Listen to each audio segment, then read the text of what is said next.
don't think you didn't enjoy Christmas. How are we all? Happy New Year! Happy New Year! Apart from the fastest growing political party, we're the happiest political party. I hope you had a fantastic festive season. Not bad for myself. Got a new tie. What do you think? Woo! So it's the party tie, little paisley sort of theme to it. Don't worry, we're not going to be like the Premier League football teams, changing our tie every season. However, I've got a nice new tie. Also, Santa delivered. He delivered a nice new multicoloured mug for me. Very kind, Santa. Thank you. Now, on it, it says, this mug is for you, me, she, her, him, they, them, us. I don't know about anybody else. I'm just after me, myself, and I. Do we need this sort of pronoun stuff in our lives? It's a lovely mug. Anyway, New Year's resolutions. We're 3 days in. I'm just about intact. I promised myself that I would try and be a little more courteous to our opponents, a little less rude. I may have broken my resolution by the end of the speech. But I do need 2 carve-outs from this resolution for people I'm going to talk about later on. It was exactly a year ago, folks, exactly a year ago, that I launched a new word in the English language, Starmageddon. Do you remember it?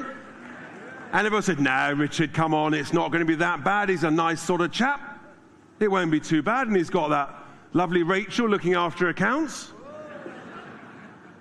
Everyone thought I was overstating it. I thought I was almost overstating it. It turns out that I was understating it.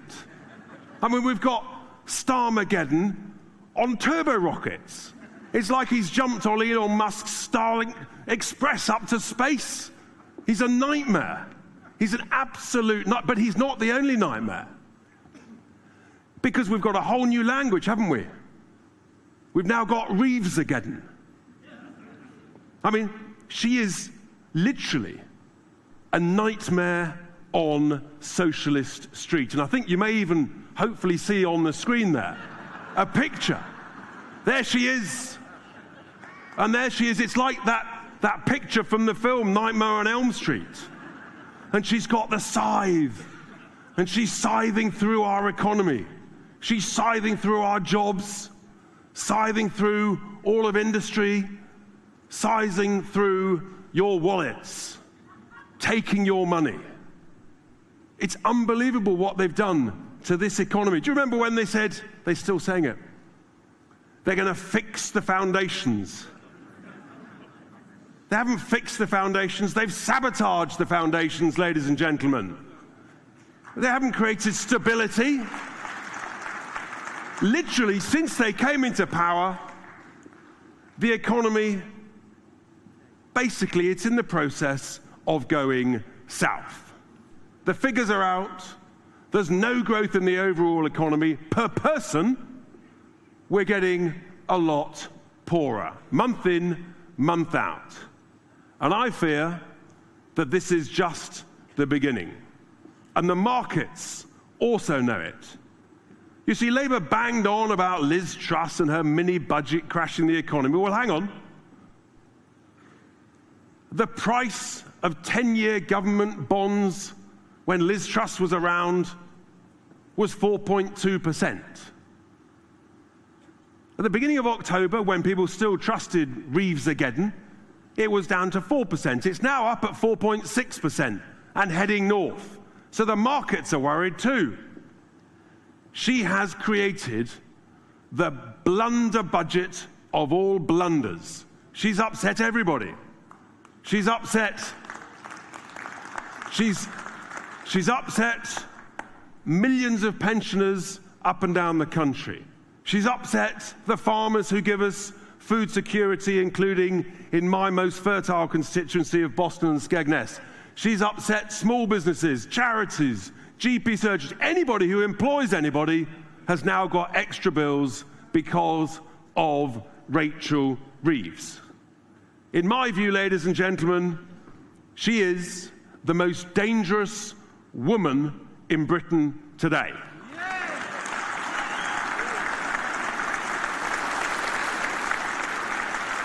I mean, she's only been in the job 5 months. God knows where we'll be in another 5 or 12 months. But that's to come. She is in the process of destroying investment and growth in our economy. But it's not just our Rachel, is it? There's another one. He's there. I mean, you know, it's like they're a couple. You've got the most dangerous woman in charge of the money, and then you've got the most dangerous man in Britain in charge of energy. Yes, Red Ed, another nightmare on Socialist Street. Is he there? Is he on the picture?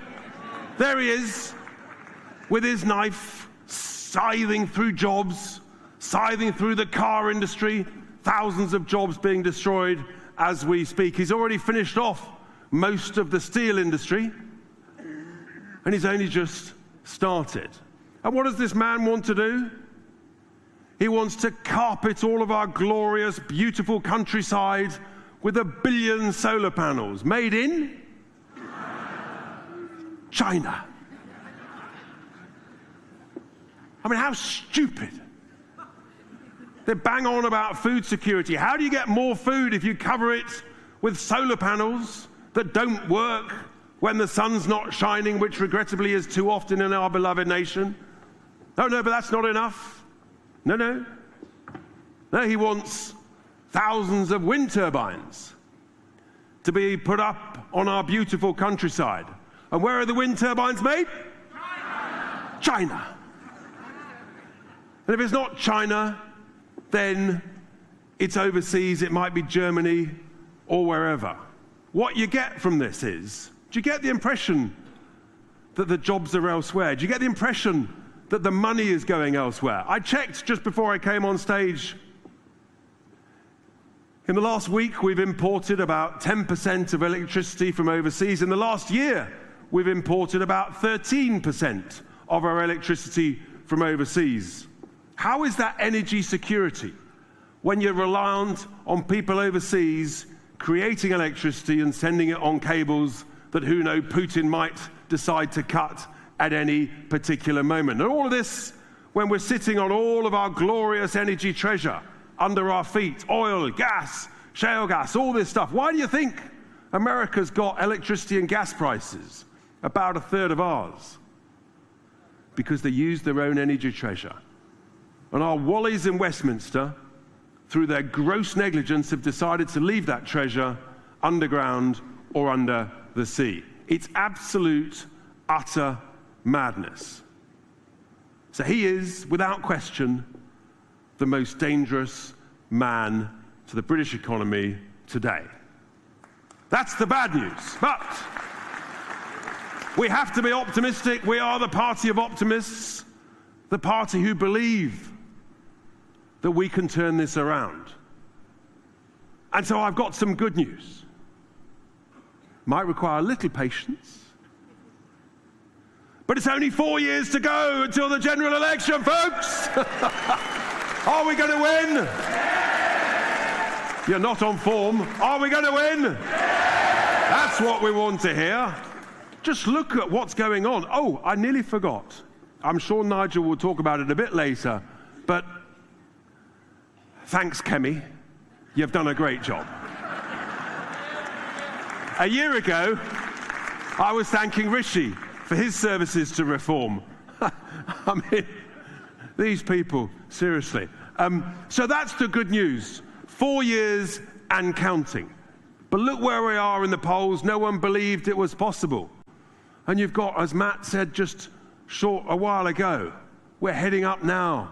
120, 150 seats if there was an election tomorrow. It would be more. You know that. We know that. Everybody knows that. It is quite utterly remarkable.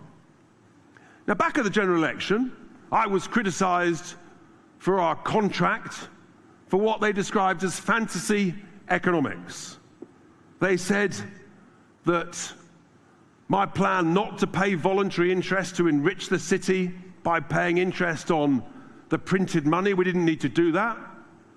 Well, they scratched their heads, they didn't understand. And then they looked again and they thought, blow me down. Tice is right.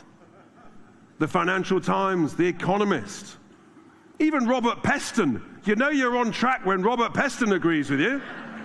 Boo. No, dear Robert, we love him dearly. They had to admit that actually I was right. And then I came up with what I thought was a reasonable number for the cost of net zero at about 30 billion every year. And the Department for Net Zero said, we don't recognize that number. That pompous response is when you know that you're pretty close to the truth. You're within a bit. Now we learn from the National Grid that actually I was undercooking it. The National Grid have said it's 40 billion a year for the next 5 years. So all of a sudden, the fantasy economics don't look so stupid. And then we come to the other one. I said you could cut £5 in 100 off all council and public sector spending. And they said, no, you can't do that. There's no waste in the public sector. I'm sorry? Guess what Darren Jones, the Chief Secretary to the Treasury, did 3 weeks ago or so? He wrote to all the departments in the public sector saying, Tice is right, please save £5 in 100. So actually, I mean, copying is a form of flattery, but we were bang on the money. And I've just got a couple of bits of evidence. I mean, having been elected, we've had wonderful whistleblowers. And if you know any more, please tell them to give us a call.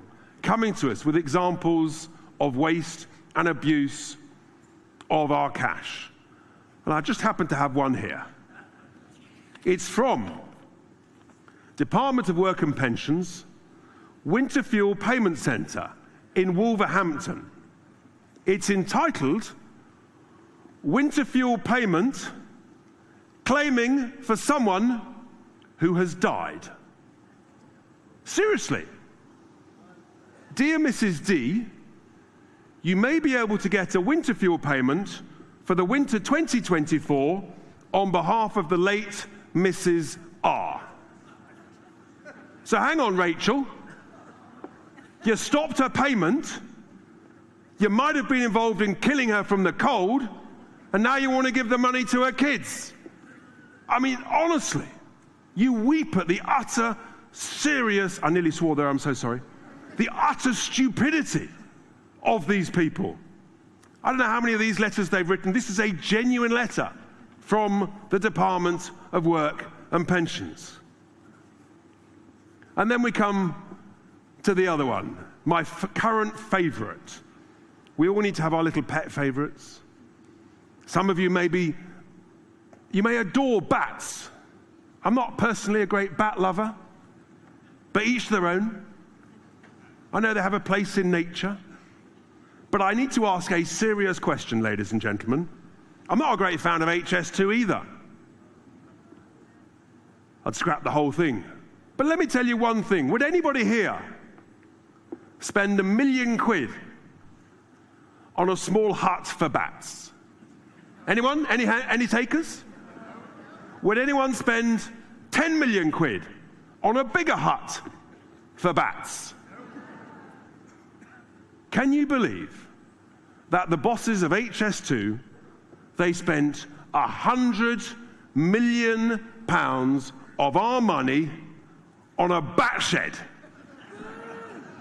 I call it the batshit bat shed. I mean, honestly, this is serious. I wrote a tweet, Dear Bats, I'm so sorry, we're a bit short of cash. I do hope you won't mind, but could you just pop the other side of the wood as opposed to staying where you were? Because we can't afford a £100 million bat shed. The boss of HS2 recently said he would do it again. Anybody involved in this decision should be fired. Gross, absolute negligence and waste of our cash.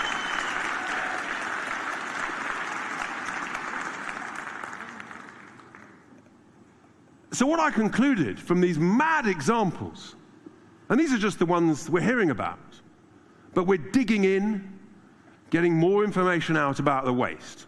What I'm concluding is my £5 in 100 was a bit cautious. I think there's a lot more to go for. And I think you do too. We sense it wherever.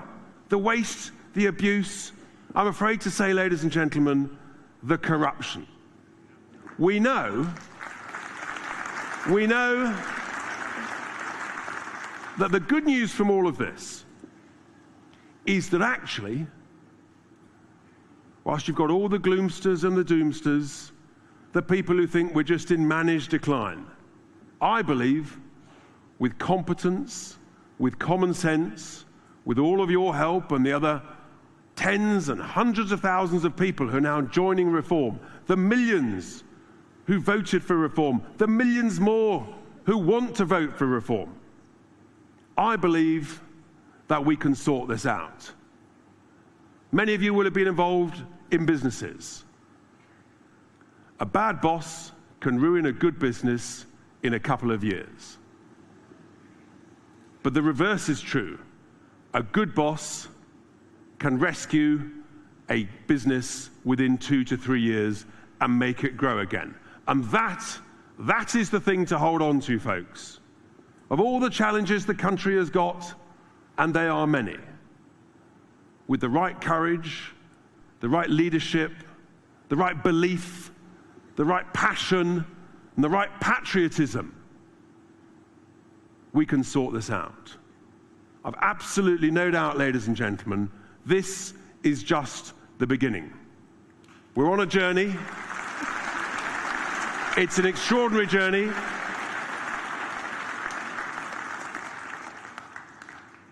But believe in it. Help us. Campaign for us. Leaflet. Spread the word. Tell everyone. Make them bored of you telling them. Because together, I absolutely know, ladies and gentlemen, we can make this country grow again. We can make us better off again. And if we do that, ladies and gentlemen, we will make Britain great again. Thank you!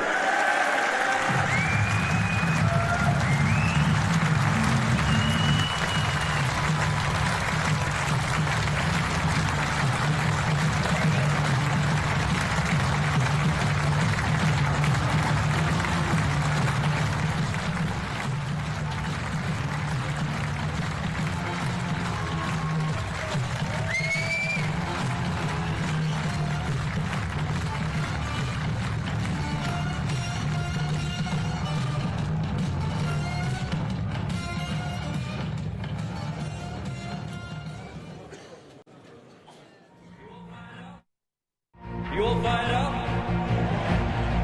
I'm Zia Yusuf. Let me tell you why I'm here. I love Britain. I love my country. It is time for us to stand up and write the next chapter in the great British story. Nigel Farage has asked me to serve as chairman of Reform UK. It is my honour to accept. I will bring all my energy, all my passion to ensure we achieve our mission of returning Great Britain to greatness. Our new chairman, Zia Yusuf, is professionalising the party at a speed never seen before in British politics. He's been charged with making this party an election-winning force. Ladies and gentlemen, please welcome our chairman, Zia Yusuf. We will turn this ship around. We will save this country. We will return Britain to being the poised and powerful country we know it can be. And we will leave a Britain for our children of which we can be proud. Thank you very much, Reform UK.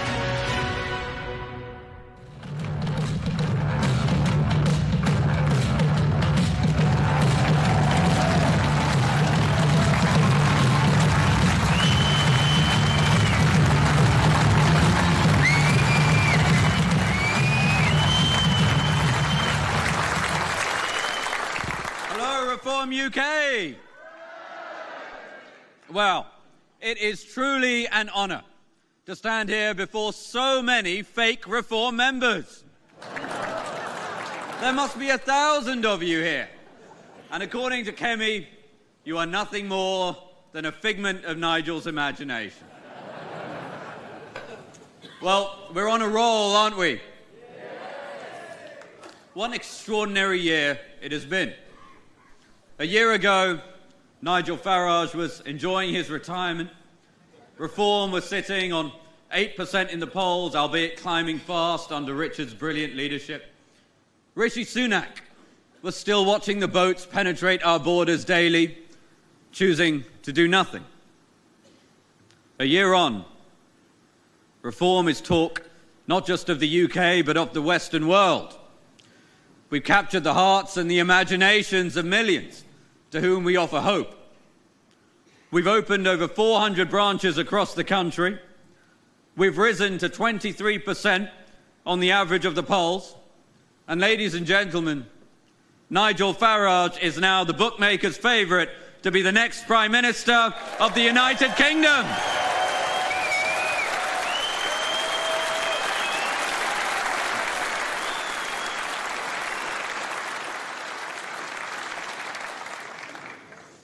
Wasn't it an unforgettable Christmas period? Over 46,000 people joined Reform in the last 2 weeks of December alone. Just think about that.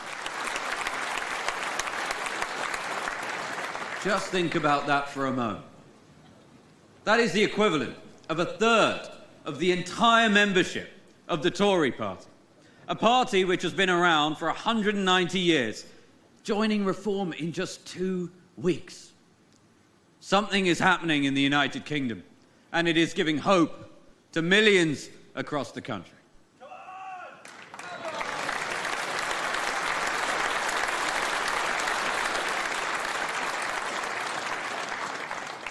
But I'll tell you who didn't have a great festive period. Someone's paying attention. Someone who didn't exactly cover themselves in glory. That's right, the leader of the opposition. Inexplicably, she made the unwise decision to accuse us of faking our membership numbers. You know, she keeps calling herself an engineer. Perhaps she is, in the same way Rachel Reeves is an economist.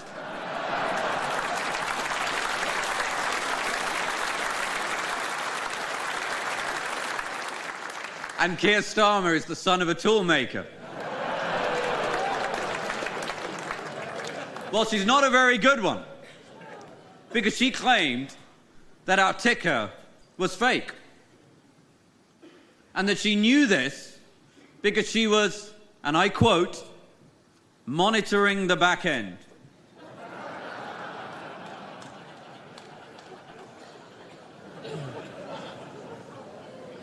Well, I'm afraid, as has now been widely reported by reputable journalists, the only back end Kemi had been monitoring is the one that she was talking out of.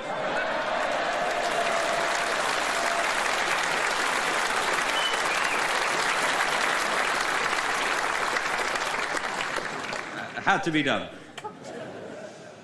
But you know, we should in fact be very grateful to the leader of the Tory party, for in the preceding 24 hours of her ill-advised outburst, Reform UK signed up more new members than in any 24-hour period in our history. So let's give Kemi a big Reform round of applause.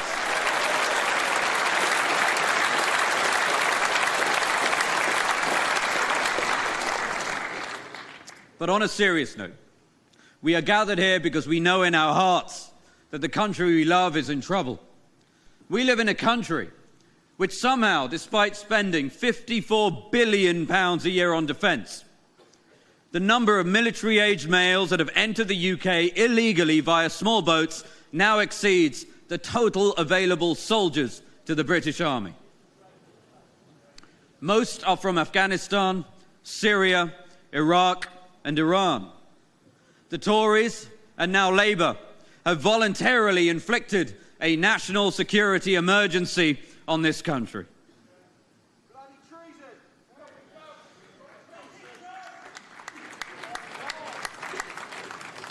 But change is coming. I want you to take a moment to visualize what a triumphant day it will be when in just a few years' time, Prime Minister Nigel Farage arrives at number 10 Downing Street.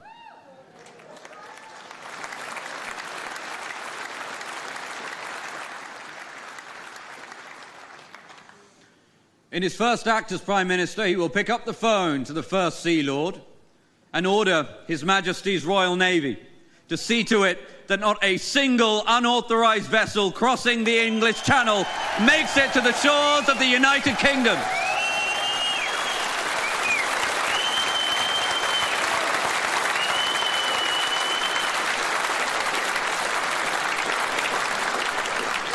Now, I know it's procedure to go via the Minister of Defence, but I think Nigel should make that call himself, don't you? Our Navy will embark on a humanitarian mission to pick up those attempting this hazardous journey, ensuring nobody is harmed and that they will be taken back to France for their own safety.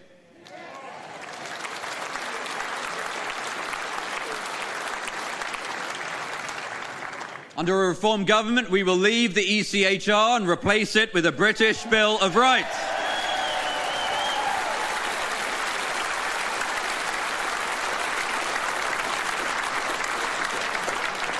We will pass legislation making it compulsory that anybody who comes here illegally not only will never be given the right to remain, but will be deported back to the country from which they came.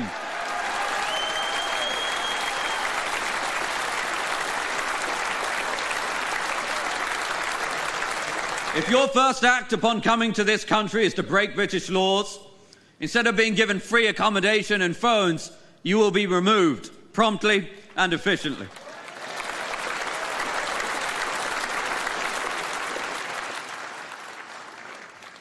And just for those in the BBC Verify team watching, no foreign court will stop us, because Britain will finally have a Prime Minister who will ensure that the interests of the British people come first.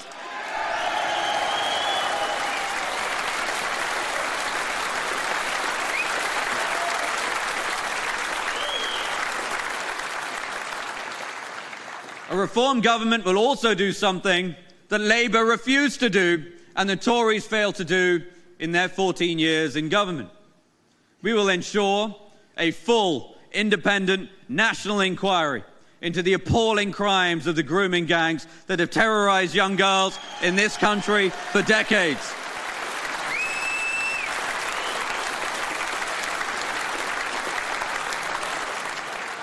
It will leave no stone unturned to ensure justice for the victims and their families. It will ensure that the monstrous perpetrators and the officials who enable them by turning a blind eye are brought to justice and are made to pay a heavy price for their crimes.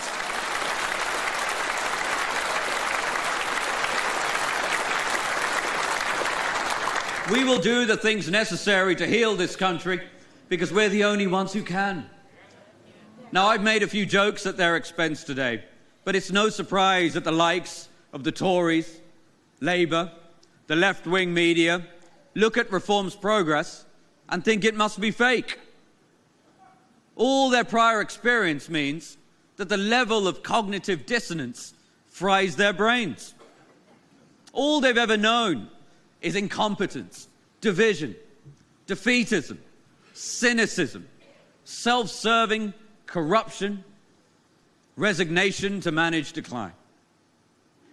So when they're confronted with people like you, ladies and gentlemen, and people like us, when they're confronted with a Reform Party that is highly competent, that is patriotic, that is fast-moving and growing at explosive rates, they quite literally cannot believe their eyes.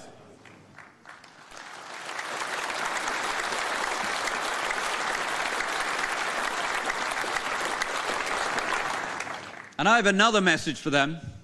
If you think Reform's membership growth is explosive Wait until you see what a reformed government will do to the British economy and real wages for British people. It is going to be something to behold.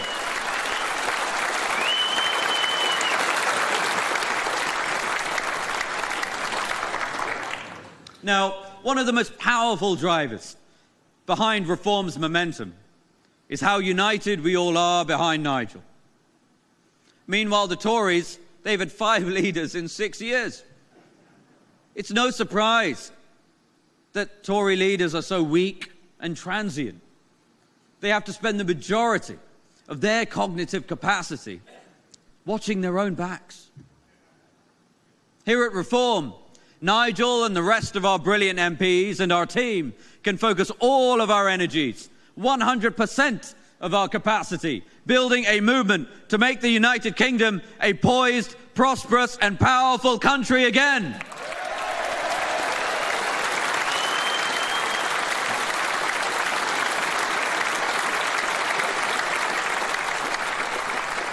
Because British people should be among the most prosperous in the world. Instead, we languish 26th in the world in terms of real GDP per person, real income per person. Even though we have so much going for us. 3 of the top 20 universities in the world are here. A large number of the world's finest engineers are here. And if you're in any doubt about that, just go and look at the offices of DeepMind, or look around the Dyson Institute, or the factory making Rolls-Royce aerospace engines and cutting-edge nuclear modular reactors. We have a leading position in the world in financial services, and we have the best possible time zone.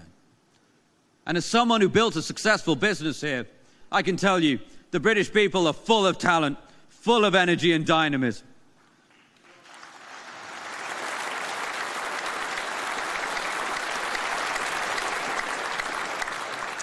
And despite successive governments' best efforts, the world's brightest and best continue to fall over themselves wanting to come here. Yet for them, we make it impossible.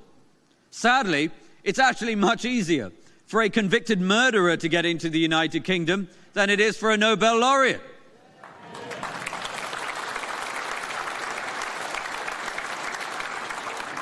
So why is it that the British people get poorer every year in real terms? It's down to the appallingly incompetent and Britain-hating political leadership this country has endured for decades.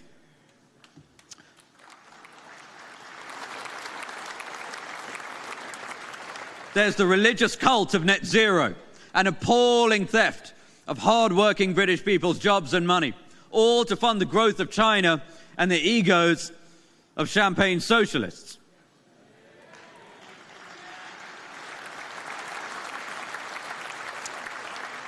Speaking of which, I have a question for Boris Johnson and Ed Miliband.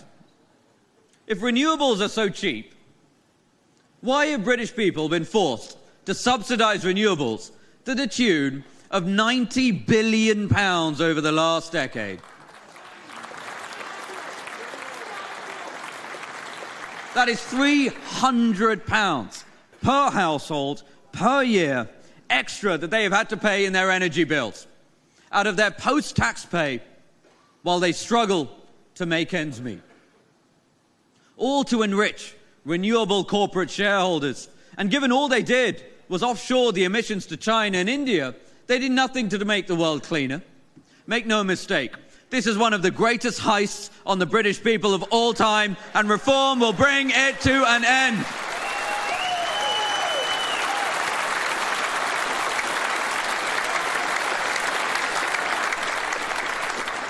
Then there's a bureaucratic state, which has ballooned to an insane size. 500,000 people are now employed in the civil service, many of whom get to work from home, all being paid on your dime. In the last 7 years, their burden on the taxpayer has rocketed by 50% to £15 billion. Well, I have some news for them. In the age of AI, with competent leadership, there's no reason that couldn't be cut in half and still deliver a vastly superior service to the British people.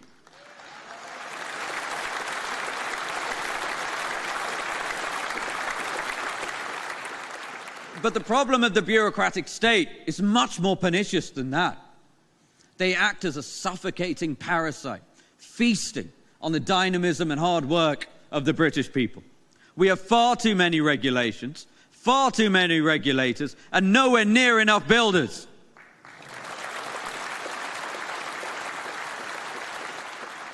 And that is why, when Reform are in government, we will demolish the unelected, unaccountable quangos and unleash the tidal wave of potential in the British people.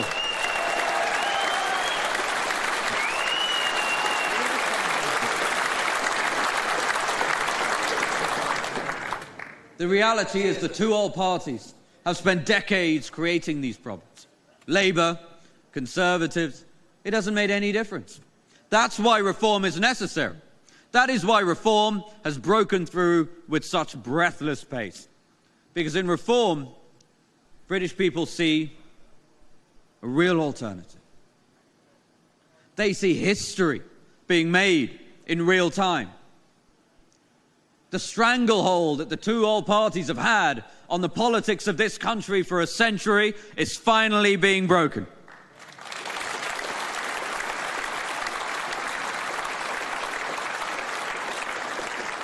And you know, it is you, ladies and gentlemen, it is you who are responsible for that. And generations to come will owe you a debt of gratitude. Nigel gave his New Year's message from Blenheim Palace, famous for being the birthplace of Mr. Winston Churchill. Now, this is a man whose legacy has come under assault in recent years. People calling themselves teachers have sought to rewrite history and tarnish the legacy of one of the greatest Britons ever to have lived.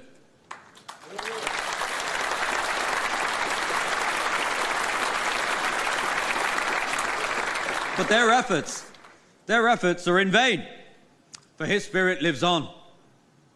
It lives on in the people in this room, those watching at home, the millions of reform supporters across the country who know in their hearts that the time has come for them to stand up and be counted in their country's hour of need.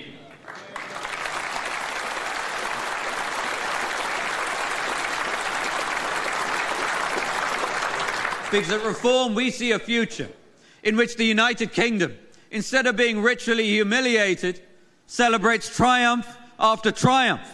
One in which national pride radiates through the kingdom because our people achieve astonishing feats in architecture, engineering, literature, medicine, and all aspects of human achievement. One in which families are bonded together and communities thrive. One in which young people feel proud and fortunate to be a part.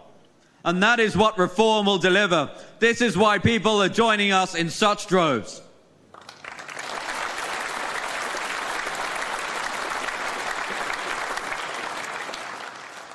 Now, we're 8 days away from the 6-month anniversary from when Nigel appointed me chairman of Reform UK. We've achieved a great deal together. Our membership has grown by 146%, from 68,000 to 167,000. 168,000 is the latest number. We've gone from 0 branches in the UK to over 400 branches across the country. And they're doing incredible work. We've gone from 14% of the vote share in the election in July to 23% in the average of the polls.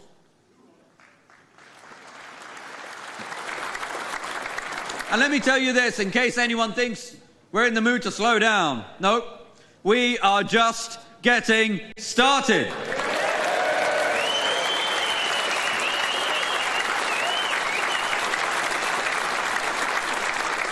Now, it's a truism in life that momentum and trajectory are far more important than absolute position. It's true in business, and it's certainly true in politics.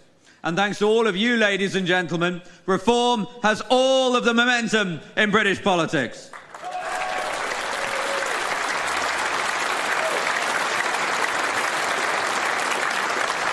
But make no mistake, we still have a huge amount of work to do.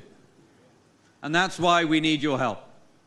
We need you to stand for us as candidates, ladies and gentlemen. In fact, there in the lobby, you'll see members of our team and Reform councillors whom you can discuss becoming a candidate. You can make a huge difference at a local level in this country.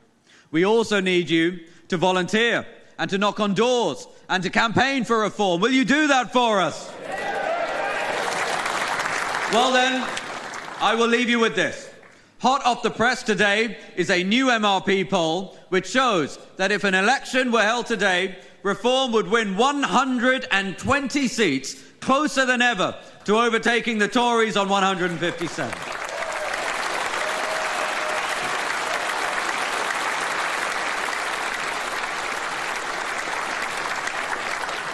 Just think about that. We've gone from 5 seats 6 months ago to polling at 120 seats, and we've done it in 6 months.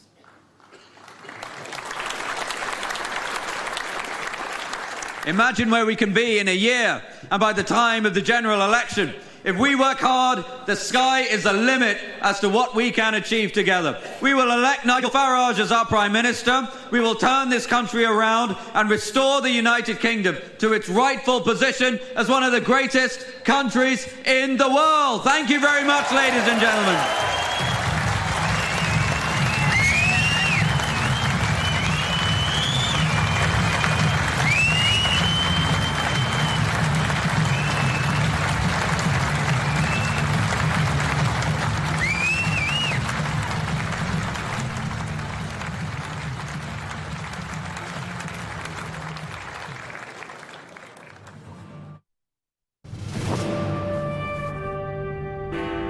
I now call the leader of Reform UK, Nigel Farage. We are the new kids on the block. We have no experience in this Parliament whatsoever, even though some of us have tried many times over the years previously to get here. So we can't judge you from working in this place, but we can judge you from the way the outside world sees you. Believe me, folks, this is just the first step of something that is going to stun all of you.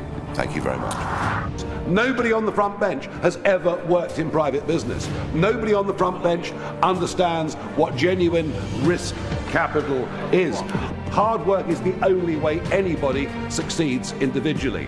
And hard work is the only way we're going to have a chance as a country to turn any of this around. We are in much deeper trouble than anybody on either front bench dares to admit. You know, for a Labour Party that couldn't define what a woman was, couldn't define what a working person was, well, after today I'm pretty convinced they can't define what economic growth is. We believe that a society looks after its weak, but encourages everybody else to do the very best it can. We don't care about skin colour, we don't care about orientation, we care whether you share the values of this country. We care whether you obey the law, and we'll judge you on who you are. We'll judge you on who you are as a person. Isn't this what everybody wants? Is that what we're going to fight for? Can we make history? Are you going to be part of it? Thank you very, very much indeed.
Good evening, Leicester.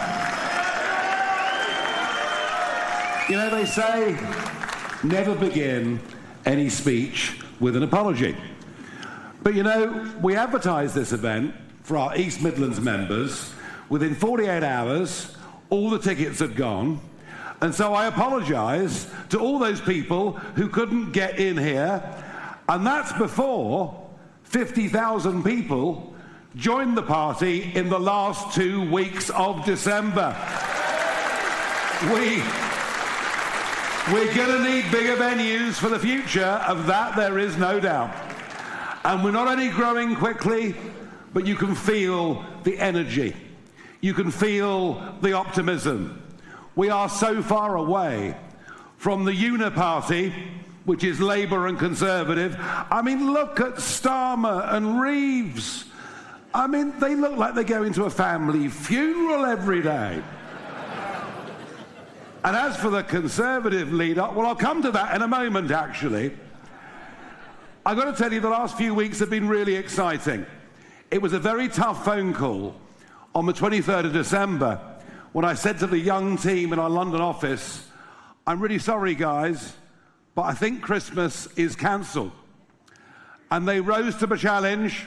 They were in the office till 10 o'clock on Christmas Day night, getting graphics, getting videos ready, because I just knew that over the Christmas Day and Boxing Day period, people would be sitting around the table, lunch or dinner, with family, with friends, down the pub, wherever they went, and reform would be a topic of conversation.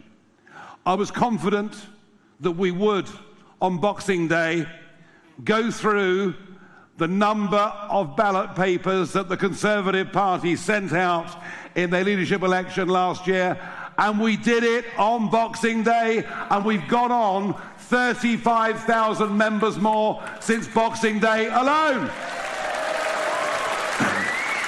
And it is something we can be very proud of, something we can celebrate, but let's keep it going. Now, all of that was wonderful until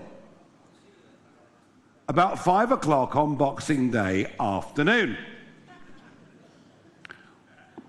when a certain individual decided to take to X and put together a complex 5 series of tweets with misspellings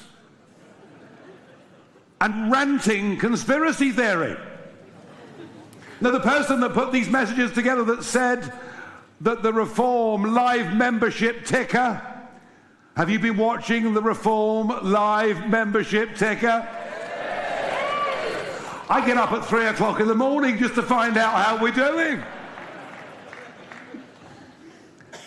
No, some wild ranting conspiracy theorist put out on X that somehow we fiddled the numbers, and that these were all fake members.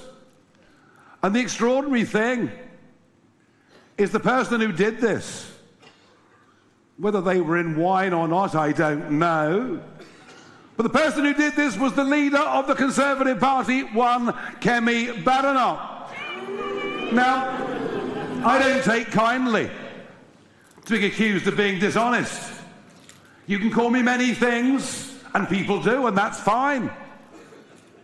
But don't call me dishonest. I'm not, and I never, ever have been, and I won't put up with it, and I won't take it, and nor should any of you. So, I gave her an opportunity to apologise for what has now been thoroughly disproven in the media, and she's chosen not to take the opportunity. Although, that's not surprising. She's not exactly known for her charm. So what to do? What to do? Well, it's all well and good saying sewer, but you have to prove actual harm. She hasn't harmed us. She's given us tens of thousands more members.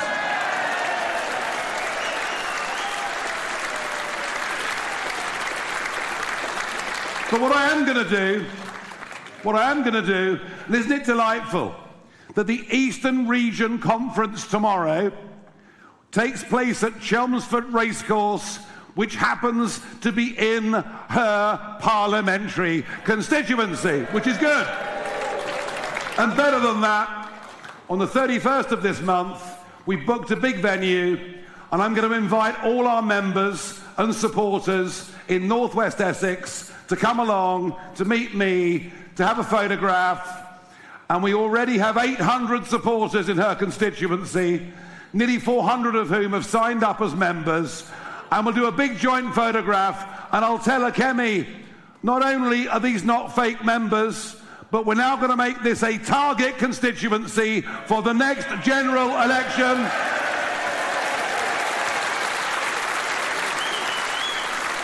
You had your chance. You accused me of being dishonest. You had your chance to apologise. Well, now the gloves are off. So why is it that this party is on the up the way that it is? Why is it there is the optimism in this room? It's because we all know that Britain is broken and Britain needs reform. We know it, we feel it, and we understand it at every level. 37,000 young men crossed the English Channel last year. Nearly all undocumented young males coming straight into four-star hotels with 40 quid a week pocket money, free dental care, free medical care, whilst British military veterans sleep homeless on our streets. It is wrong, it is outrageous, it is appalling, and yet, now this will amaze you. Of all of those that came illegally in 2023, the last year for which we have figures, of all the illegals and asylum seeker claims, only 30% crossed the English Channel. Where did the other 70% come from? Well, a friend of mine has written to the Home Office. They won't give an answer unless we submit a cheque for 600 quid. The government will not give us the true figures. Well, we know it's not just on the back of lorries, it's people coming on visas and overstaying. We are being taken for a ride at every level.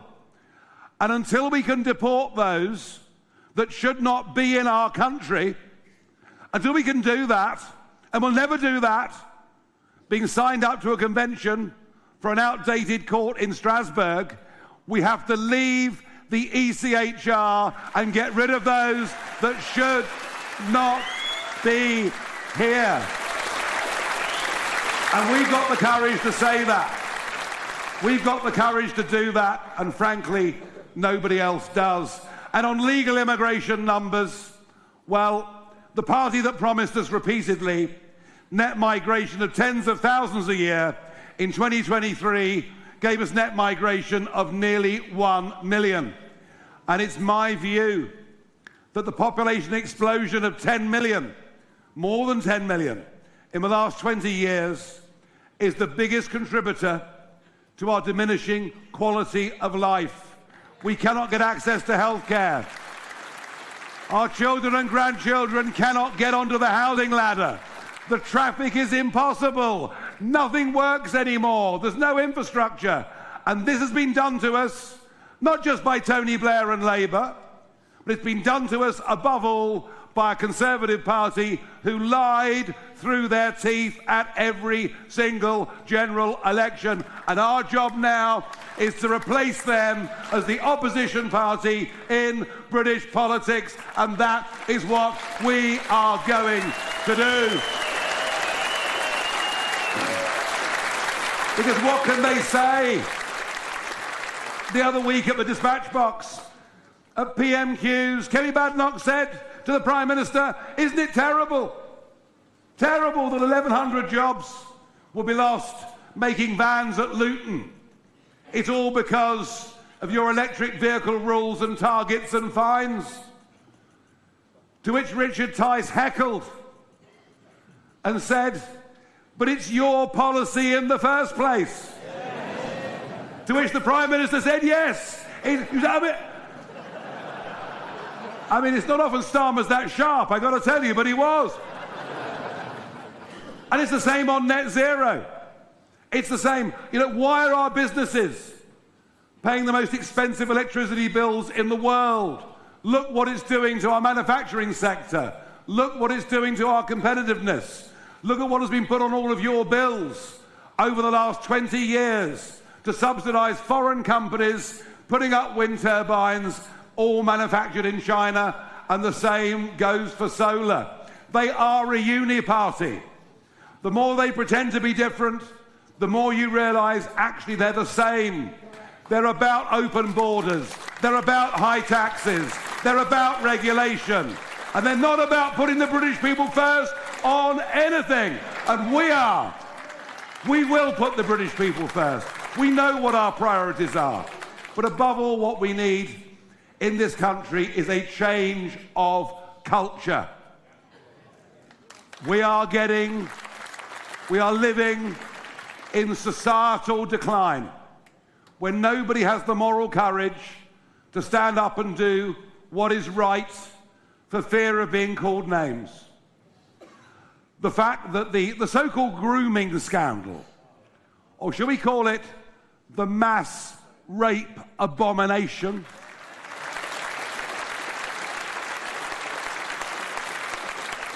this is all back in the news. I don't know whether you've read online some of the accounts of what happened to girls as young as 11, 12, and 13 years old.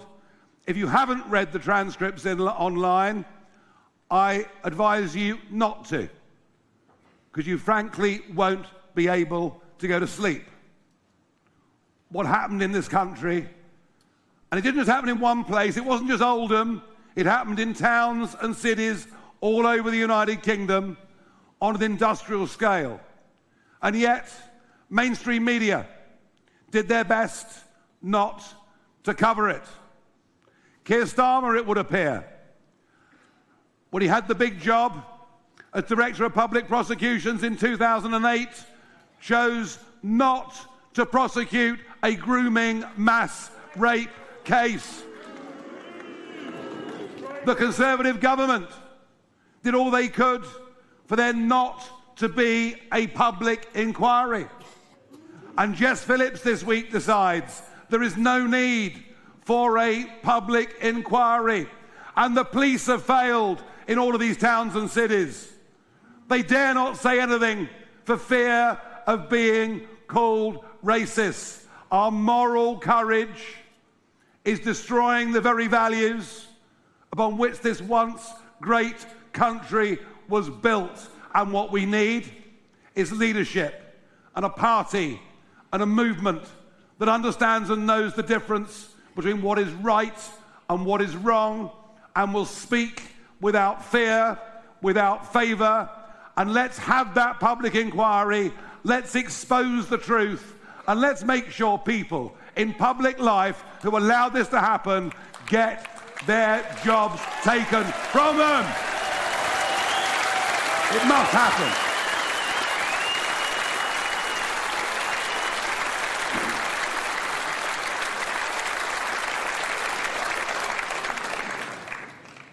We face, of course, a number of obstacles.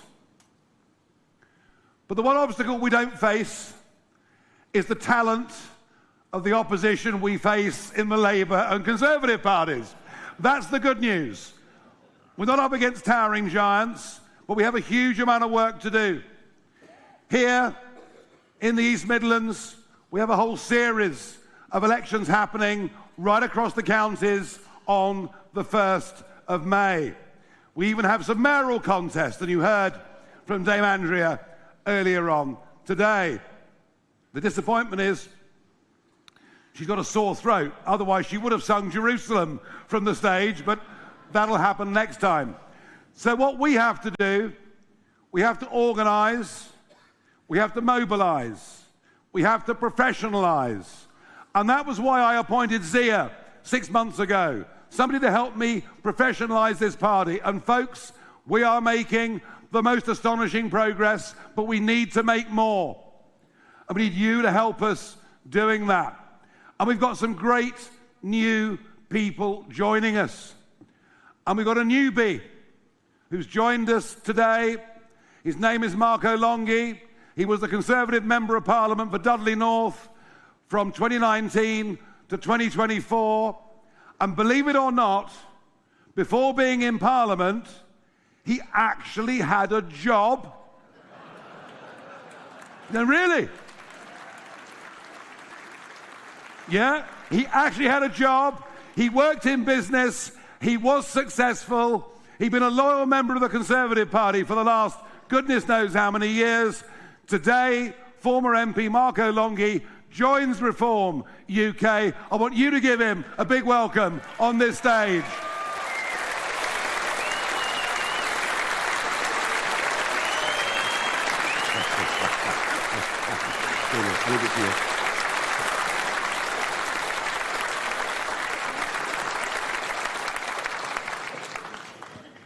Conference, good evening. I am a patriot, and I finally feel at home.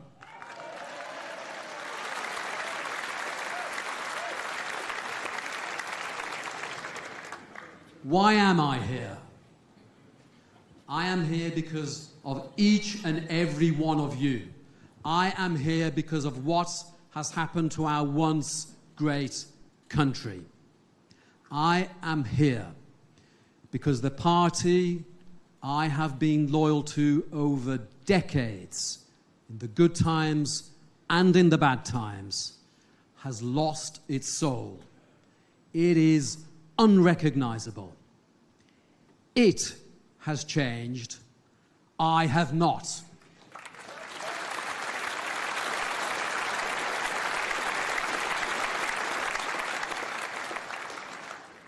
The betrayals we have seen in recent years have been so huge that they eclipse any sense of loyalty I had, and believe me, I had plenty. I had to put you first. I had to put my country first, and that is why I'm here tonight.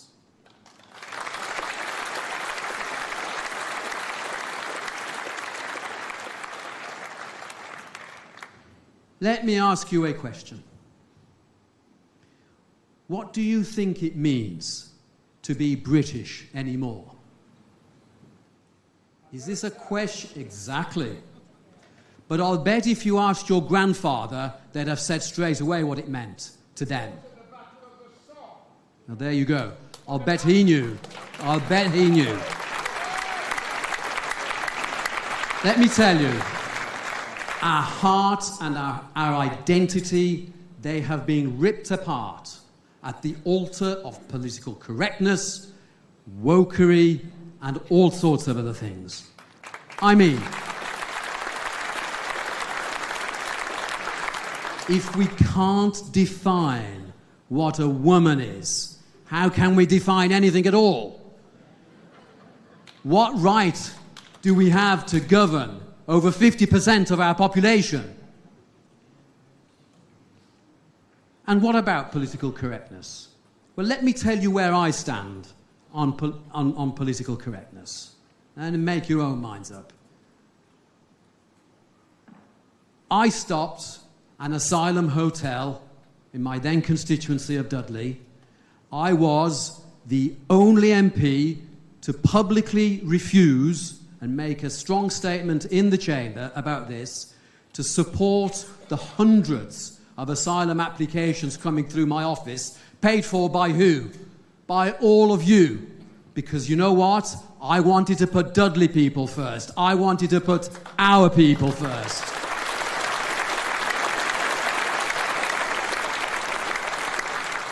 Yes, I was called names about that in the chamber, even by some of my own colleagues. But I am the person I am, and I am going to carry on saying the things that need to be said and doing the things that need to be done. They can call me all the names they want to.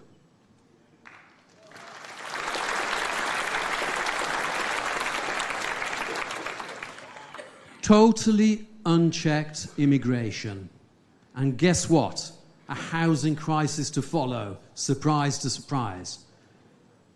The highest levels of tax and spend. Is that a surprise in these circumstances? A lawless society.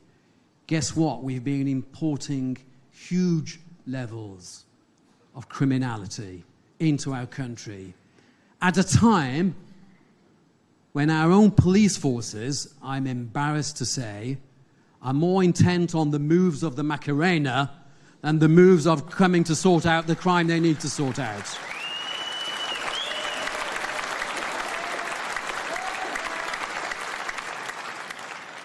Our country is at a brink. So, conference, I salute you all. I salute you for your patriotism, for your courage. Someone once said to me, if you are not part of the solution, you are part of the problem. Go away from here tonight and speak to your friends, speak to your family. Let's continue growing the People's Army, marching forwards to a better future. Thank you.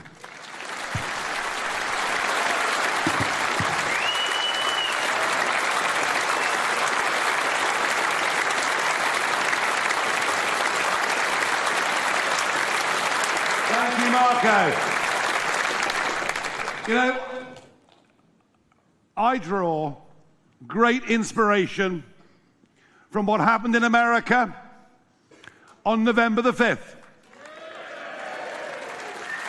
Now, I've been unwavering in my support for Donald Trump, and at times in the last 9 years, that's not always been easy. I've been in a minority of one, it would seem, in British public figures able to stand up for him. But then that's me. I don't court short-term popularity. I stand up and fight for what I believe in life, and I've always thought that Trump was the man the world needs to make it a safer and better place.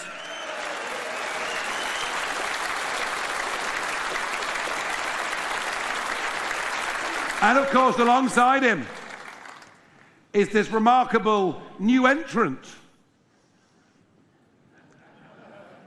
into American politics. One Elon Musk, who I thought was a hero for buying Twitter, because all of it, Facebook, all the rest of it, if you dared to criticize lockdown, your accounts were suspended. At least with Elon, we've got free speech back. Whether we like everything he says or not, he is a hero. And I'm very pleased that he's backing our party, even if reports of his financial donations or potential donations, as put in the Sunday Times, are somewhat over-exaggerated.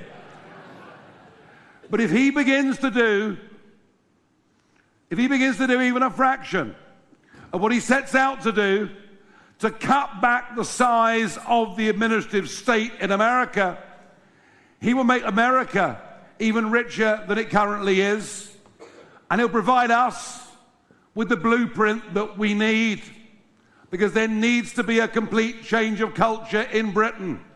We've got to stop talking to young people about 4-day weeks, about work from home, about taxing the rich. We've got to encourage young people, yes, to work hard. No one succeeds in life without working hard. We've got to tell young people, we want them to go and make money. We want them to succeed. We want them to stay in our country and not to emigrate to other parts of the world. But it's becoming harder and harder, because our bureaucratic and administrative state is crushing enterprise. We're putting young people on the sick just because they've got a bout of depression. We are getting societally weaker, as I spoke about earlier, with the rape gangs as an example. But we are getting economically weaker. We are getting poorer. The higher legal immigration goes, the more gross domestic product per person goes down. Our debts are at every level, individual, corporate, national, are getting worse. Our annual interest repayments are now bigger than our defence budget. And yet we borrow more, and we borrow more, and we assume we can go on living like this forever. Folks, we can't. To save our country, we have to make Britain. We've got to make Britain great again, haven't we? We've got to make Britain great again, and we only do that by controlling our borders. We only do that by reasserting our confidence in ourselves, our history, our identity, our tolerance, and what we are and always have been as a nation.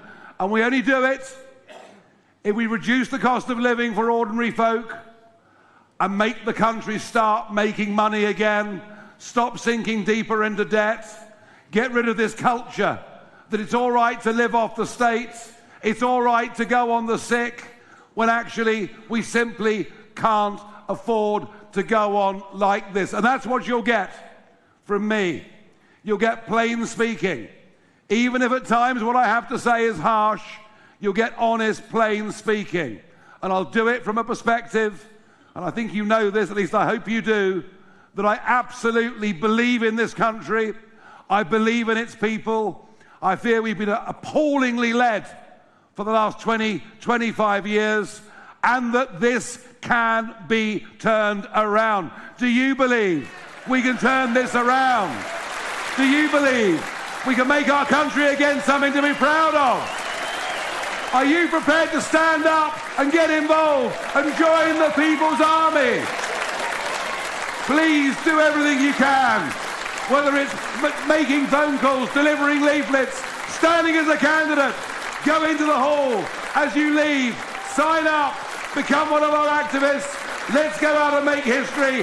Thank you very much indeed this evening. Thank you.